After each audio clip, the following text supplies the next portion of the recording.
আমরা যদি কেউ ফাজলামি করে কাউকে কবুল বলি তাহলে কি বিয়ে হয়ে যাবে? স্কুল কলেজে ছেলেফেলেরা অনেক সময় দুষ্টম করে এই কাজ করেন। দেখুন, সালাতুন জিদ্দুহুন্না জিদ্দুন ওয়া হাজলুহুন্না জিদ্দুন, নবী সাল্লাল্লাহু আলাইহি ওয়াসাল্লাম বলেছেন তিনটা কাজ হাসতে হাসতে করলে যা হবে সিরিয়াসলি করলেও তা হবে। এর ভিতরে একটা হলো বিয়ে।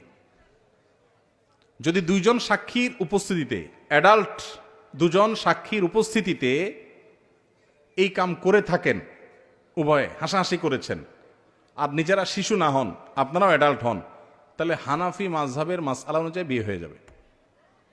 বলবেন হুজুর মোহরটা ঠিক করি নাই, মোহর অটোমেটিক সেট হয়ে যাবে, কিন্তু বিয়ে হয়ে যাবে। খুব জটিল।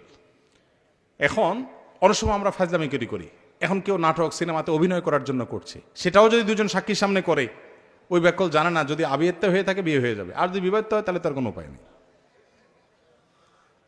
তো শরীয়তের এই মাসালাগুলো নিয়ে তামাশা করা যাবে না, এগুলো সিরিয়াস ইস্যু।